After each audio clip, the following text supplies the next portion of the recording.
It is going to be difficult for some of you here to think that you don't have any skill.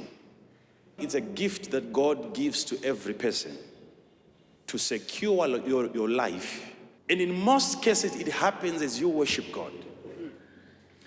When God the Father created light through Jesus, that was the time that ideas were created. It's not only the light that you see. God saying, let there be. And it was.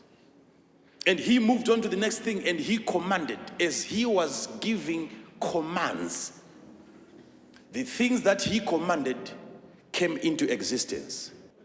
And it's only the things that he shouted that came into existence. And he whispered certain things. It is those things that God said whispering that you find hanging in the atmosphere. And when you catch up and when you are able to hear what God whispered, that is what you call ideas and inventions. Aeroplanes were invented by God himself when he said, let there be light. Aeroplanes were found within the light that God spoke. That idea that you are getting today, it was created when God created light. So very close to your head right now where you are sitting, there is a thought. Anything that you are doing now, start working on developing your skill and find out what is going to happen with you. You will see significant people calling you from now. People that you never thought would call you for anything. They will start calling you and you're asking, who are you? And he's telling you, I'm Mr. So and so. And you're wondering, you look at your phone and you say, Mr. Who? What is attracting all those people? It is skill.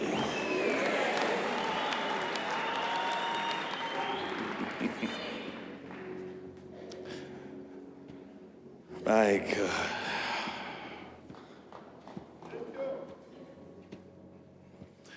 Daniel chapter number 1, verse number 17. These 4 young men were gifted.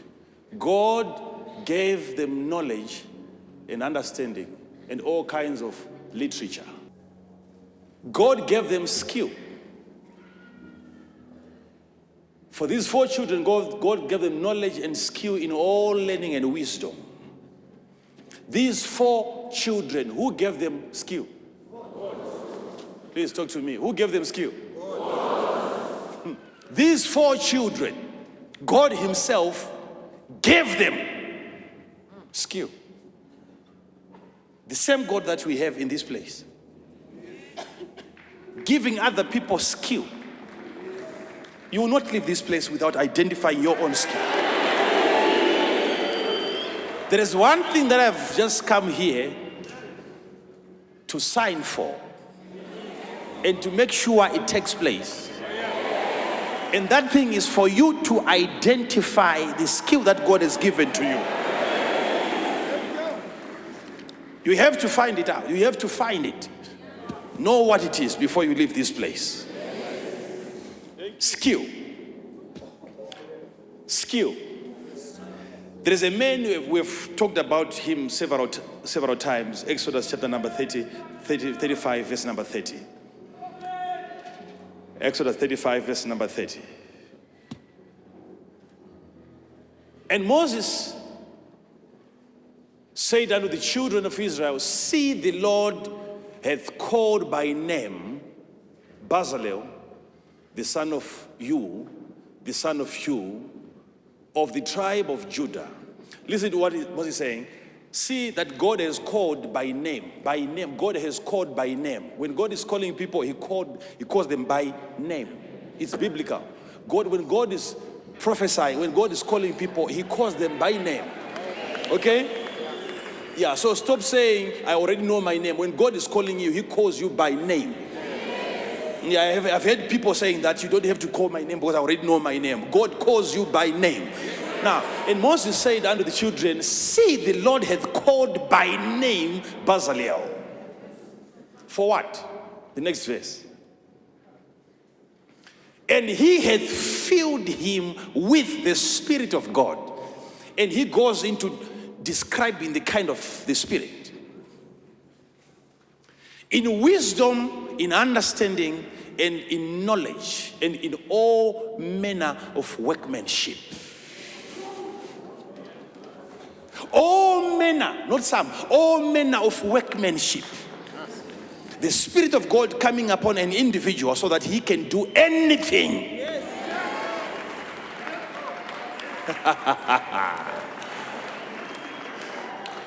And to devise curious works, to work in gold and in silver. Look at this. Some of you are trying to work in gold and in silver. There is a spirit that has to come upon you that causes you to start to working on silver, with gold, with money, with rands, with pounds, with US dollars.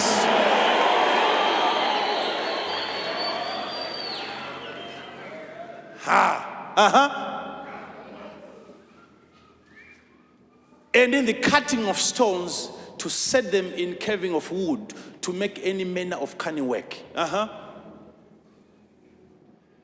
And he hath put in his heart that he may teach. Apart from him doing it, there is also an ability on him to also start a school. So it's not only about you doing it, but the power of God coming upon you to also share that same information with the people that you're working with. And to teach.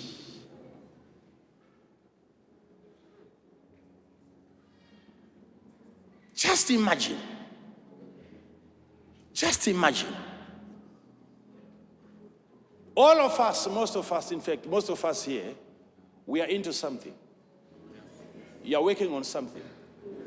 Trying to buy this, sell it, and so on. But look at the way you do it. All you are doing is just an idea. There's no skill. It's just an idea of just buying something knowing that somebody's going to buy it. But try to find skill in what you're doing. There's no skill. There's no skill.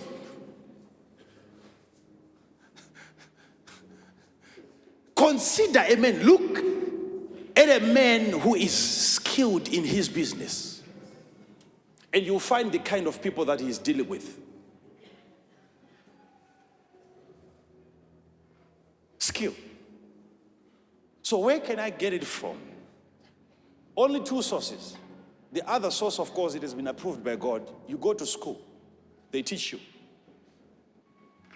And it is from there where they now teach you that skill, it becomes the ability to work on something with a predetermined result. Knowing that what I'm doing, this is the ultimate result. That becomes skill. You are going there to be taught. That's a good place. We have been through all that, all of us. But there's also the divine way of getting it. Whereby you see God himself attending a service. Just coming there to find a person that he can saturate with that power and give that person an ability to get skilled in a particular area. Am I talking to somebody here? Am I talking to somebody here? Am I talking to somebody here? Am I talking to somebody here? Skill. There is a statement that Paul gave when he was getting angry with a particular group of people in a particular church, and he was saying, looking at time, you guys, just looking at time, by now you should have now become teachers. But the problem that you have is that even up to now, you are still in need of somebody who can come to you and teach you the basic principles of the oracles of God. You were supposed to have been teaching other people And yet up to now, you're crying out for milk, milk, milk. And then he goes further to say, whosoever that useth milk, a preacher who uses milk, is unskillful in the word of truth or in the word of righteousness. Unskillful preacher. For unskilled members. Always crying for milk. We are here for bones. That is why I believe God so much that if you come to me, especially now, and believe in God for $2,000, I will not pray for you, sir. We are looking for people. No. All these years, remember, we have been in this ministry for the past 5 years or so, and praying for $2,000 people. We have already covered that area. How many things can you buy with $2,000? There is nothing there.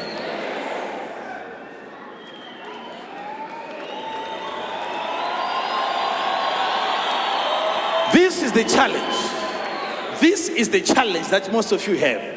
When you talk about figures and saying God will give you this figure, what you start thinking of is, where is it going to come from? And how is it going to happen? You see your problem. You see your problem. You are even asking yourself questions like, where is it going to come from? Where? You are asking of a place. Where? Where are we here? What is happening here? Are you telling me that God cannot supply your needs? Are you telling me that God cannot be your sure source? I've gone through a lot. If I'm to give you my own personal testimonies, we would spend the whole night here. I know what it is and I know how it feels to be worshiping and praising God and there's nothing in your pocket. I know how it feels. I know how it feels when you come to the house of God and there is no car parked outside waiting for you. I know how it feels.